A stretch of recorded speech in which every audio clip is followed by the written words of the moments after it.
Today we're bringing you another amazing fixer-upper. This one listed on the National Register of Historic Places, a beautiful Victorian cottage for $119,900.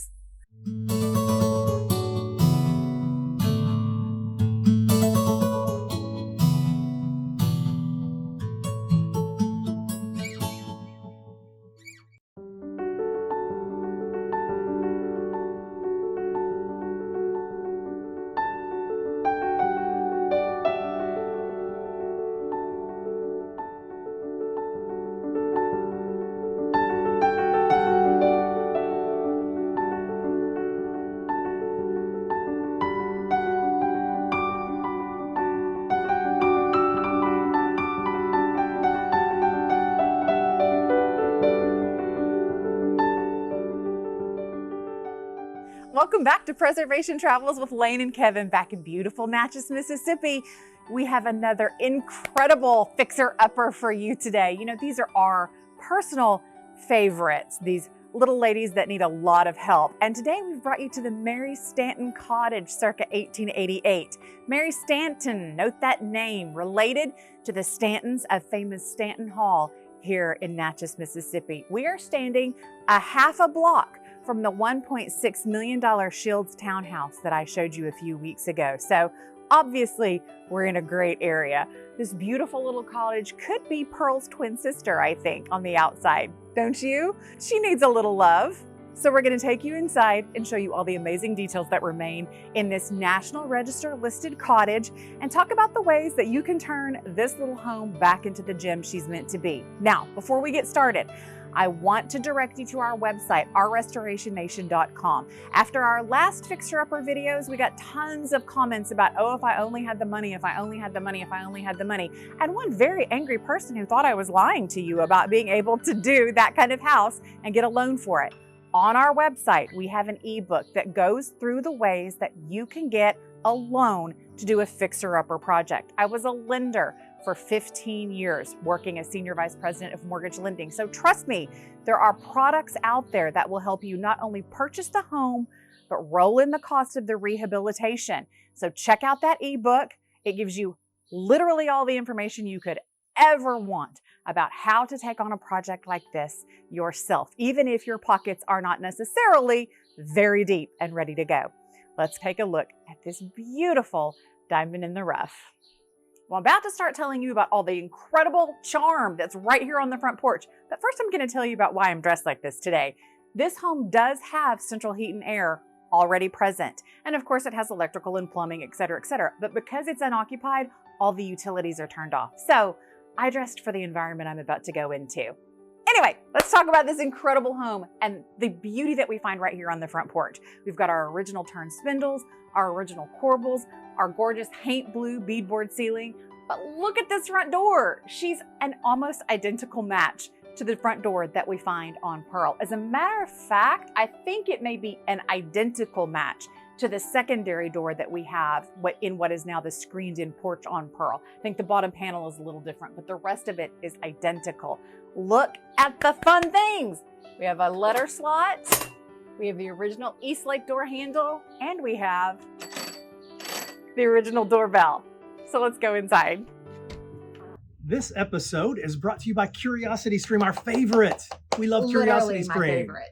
CuriosityStream is a streaming service that offers thousands of documentary and nonfiction titles by some of the world's best filmmakers. Kevin, what are you watching on CuriosityStream? I am watching The Real Sherlock Holmes, which basically talks about the character, but it also talks about how Sherlock Holmes influenced today's police and investigation services. Love it. Do you know what I'm watching? What are you watching? I'm watching Pompeii Disaster Street. They are excavating for the first time in Pompeii in a new area that's never been excavated before. So you can see the strata of all of the debris from Vesuvius, and they get down to a new street and some new ruins and some new bodies. It's fascinating. It's we've been to Pompeii. We've been to Pompeii, but yeah, this is a new area. That's a new area. That's it's exciting. Amazing. How much does CuriosityStream cost me, Kevin? CuriosityStream is only $20 a year. That's not a month. $20 a year. A whole year. $1.67 per month, Dang. which is extremely affordable. It's like pennies a day. Pennies a day. But if you use code restoration at checkout, Yes. you will save 25%. So what is that, like So $15 you're a paying year? $14.99 for the entire year. $14.99. $1.25 a month. Why don't we cancel all of our other streaming services and just have Curiosity Let's do it. Stream? I'm It's ready. Let's all go. I watch anyway. Let's go. I think everybody out there needs to at least add Curiosity Stream. Give it a shot. You will not regret it. You will love it. It will be the only thing you watch too. And you know what else I love about it? What? You never run out of things to watch, because even if you watch everything that Curiosity Stream has on it up to this point, which you never will anyway, they add new content all the time. Fresh content constantly. Curiosity Stream is the entertainment brand for people who want to know more, like us. Exactly. We are a learning channel, and Curiosity Stream is all about learning. Curiosity Stream is the world's first streaming service addressing our lifelong quest to learn, explore, and understand. It's available on many platforms: web app, Roku, Android, Xbox One, smart TVs, iOS, Chromecast. Basically, anywhere you can stream something, you can get Curiosity Stream. And it's available worldwide. So go get yourself Curiosity Stream right now.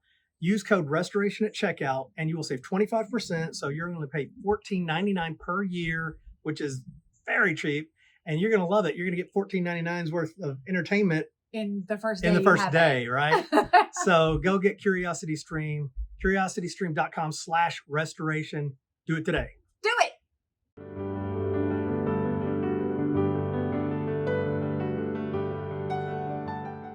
Well, here we are in the front main family room. I suspect this was originally actually the entryway into the home, and the room here off to my left would have been the formal parlor. But this has been transitioned into a family room, and what a beautiful one it is.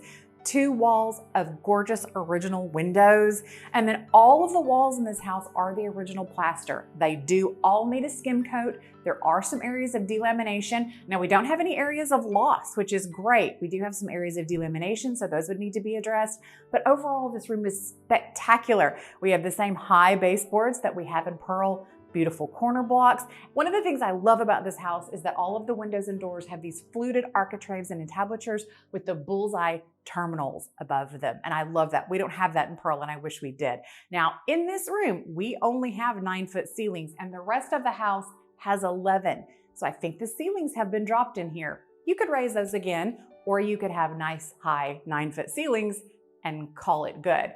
Look, you also have all of these beautiful operating transom windows over all the doors. When I was a young preservationist and was imagining all the things that I wanted in my old home, transoms were always top of the list. So you've got those in here. Let's go into this front bedroom and take a little peek at the little treasure in here. This room is almost identical to Pearl's formal parlor. We have a gorgeous bay window, 3 beautiful tall windows, all with their original wavy glass, facing an original fireplace mantle with, again, its original hearth tiles all intact. This time in a beautiful, this is a color that in this period in the 1880s was called Ashes of Roses, and it was incredibly popular. We call it mauve now, but I think I prefer Ashes of Roses, so that's what we'll call it. And then your summer screen cover is a scene of Cupid and Psyche. I love it. That's my favorite Greek myth. This is the same mantelpiece that we have in the first and second bedrooms in Pearl. It's just missing the little appliques that Pearl's had to make them a little bit fancier. Overall, a beautiful room with its picture rail, needs a skim coat of plaster. You have your gorgeous heart pine floors that do need to be redone, but a great space to entertain or to make into a bedroom. Gorgeous second bedroom. Look at all the natural light in this space. Again, no electricity in this house, and it's still so light and bright and airy in many of these rooms. 11-foot ceilings, original picture rail, another great mantelpiece with encaustic tile this time. I am a sucker for encaustic tile. What can I tell you? I'm a sucker for all the things in these old homes, but every time I see something like this, I get so excited. We also have the same doors that we have in our beautiful Pearl. I know I keep referencing Pearl, and for those of you who may be watching this video as the first video as an introduction to our channel, you're thinking, who's Pearl and why is she talking about a woman? Pearl is the home that we own here in Natchez, Mississippi that we are restoring. She was in about this condition when we bought her, and we have a whole video series restoring our Victorian Pearl on this channel that you can go and watch and see what you can do to take a property like this and turn it back into a showcase. We always want to be very honest with you when we're walking through these fixer-uppers about things that we immediately see that are going to need to be addressed. And one of the things that's going to need to be addressed becomes very apparent in this room. We have some water damage, which has resulted in a little bit of dry rot, which has resulted in a little bit of insect damage. And the entire side of this room seems to be sloping out toward this exterior wall. That indicates to me there are going to be some foundation issues that need to be addressed with this home. However, those are not terrifying. Do not let some foundation issues scare you away from an incredible deal on a great property. If you will go back and watch the first few episodes of Restoring Our Victorian, I think they're episodes 1, 2, 3 of Melly, we actually walk you through the process of repairing your foundation yourself. It can be done. It is not a frightening task. It's not a monumental task. It just has to be done patiently, diligently, and with a little bit of knowledge. But we do want to make you aware there's a little bit of sinking and settling toward this outside wall. There's also been some water intrusion underneath this window, not uncommon in these old homes. That can be addressed with a little bit of plaster repair. Let's go into the dining room. Welcome to the dining room. It's an enormous, enormous space. Right now it's a very dark space because our side yard is beautifully wooded, which I love. We've got huge crepe myrtle trees, got a maple tree over there, but it's blocking a lot of the light. And since the electricity is not turned on in this room, in this entire house, it's a little dark. So do forgive. But again, beautiful 11-foot ceilings, your picture rails are present, and behind me, another original mantelpiece with all of its tiles, save one, in place. But I know the perfect person to find you that replacement tile. I've got people. So if you decide this is the project for you, I'll help you source that tile. And we have another summer cover featuring Cupid and Psyche. As is often the case, this dining room looks to be the largest room in this original part of the house. Why? Because entertaining was very, very, very important. And you would often have large dinner parties, even in small cottages. Let's go through this back door and we'll check out the additions that were made to this house. And you can see how small this cottage was when it was originally built. So I am in what originally would have been an open breezeway. This house was very clearly built with a breezeway to a back kitchen that was part of the house, but separated by a breezeway. We always hear about the separate kitchens and we always are given the reason it's because it's to protect the house from fire, which is true. That is one reason why kitchens were often separated from these old homes. But there are actually 3 reasons why the kitchens were separated. One is fire. The second is heat. Can you imagine the amount of heat that would have been produced by open flame cooking? And then you have southern summers. So let's put that kitchen as far away as we can from the main living areas of the house to contain that heat. And the third is cooking smells. Again, imagine it's hot, it's high summer in the south, and you're frying fish or boiling pork or roasting meat. Those smells would have lingered in your living space. So you want to put that kitchen as far away as you can from your living space to contain those smells. The floor plan in this house has been not ideally reimagined, but the good thing is there is plenty of space to work with. So I'm standing in an enormous breezeway that would make, if expanded correctly, an incredible kitchen, breakfast room space, etc. Separating the dining room from this area of the house are 2 bathrooms. There are 2 bathrooms already plumbed in.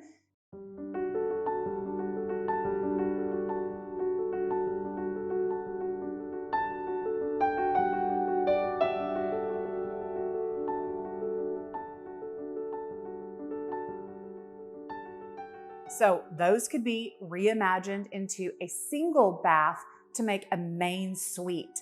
The room that the cameraman is in right now is a large bedroom that could be connected to those already plumbed in bathrooms, reimagined into a large suite. So we could end up with ideally 3 bedroom, 2, 2.5, maybe even 3 bath by the time I show you the space that's here in the back. So let's walk through and see the space that probably was originally the kitchen that now is open and ready for your imagination to take over. So here we are in what I imagine was originally the kitchen. And it is an enormous space. It's been used as a family room. You can see the beam here, this load-bearing beam would have separated probably the breezeway from the kitchen. Who knows what the original layout was? I want to know. I want to spend some time in this space and really try to figure out what the original layout of this house was. Because as you can see, we still have original cladding behind me. So this was the original exterior wall of this home.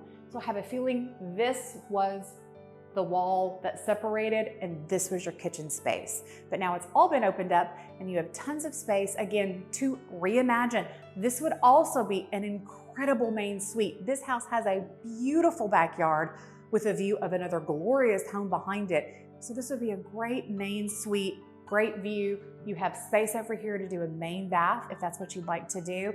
So there's so much potential in this home to take the spaces that are present and create a modern but respectful interpretation of the past. Now, there's a couple surprise spaces we want to show you, one of those being upstairs.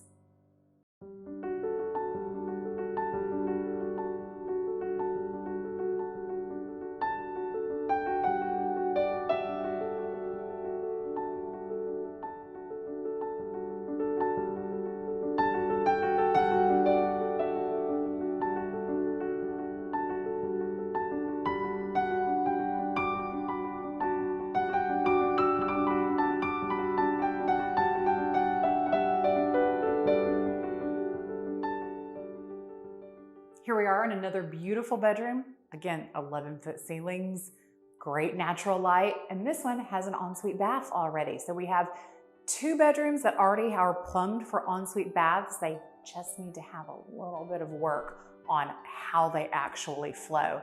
It's fun to come into these homes and see how they evolved over time. You can see that someone probably lived here from 1900 to 1940. There was probably the same tenant, because you can see slow evolution and adaptation of additions of things into spaces where they don't really fit. They were just trying to make the new modernizations work in the old space. Where today we can come in and look at the old space, take a step back and really think about how we're going to make our modern conveniences work in these old spaces. Let's take a little look at what the kitchen looks like right now. So this is a little bit of a perplexing space to me, only because they've made this teeny tiny kitchen inside of this enormous breezeway.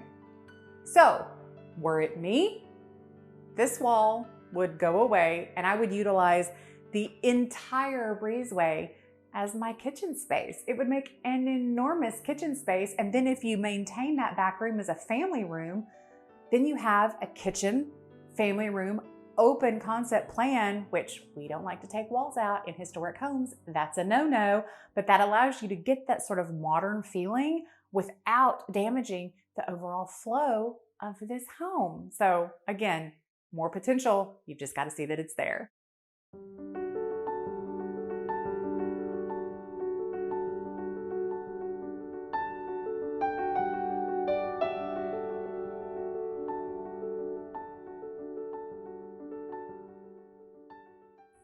Now we know that this house is going to need some electrical work, some plumbing updates, some roof work, some foundation work. That's why we call these fixer-uppers for you. But we want to bring you the kind of homes that we buy and have been restoring for the last 20 years. We know this work can be done. We know it can be done by you. So whatever wild numbers you have in your imagination for how much it's going to cost, remember, your own labor is free. So when you do it yourself, you can make this project a reality. Don't forget, ourrestorationnation.com for that ebook on how to finance your own fixer-upper. And then for information about this beautiful Mary Stanton cottage circa 1888, the link for the Zillow listing is in the description below, along with the contact information for the realtor. See you next time.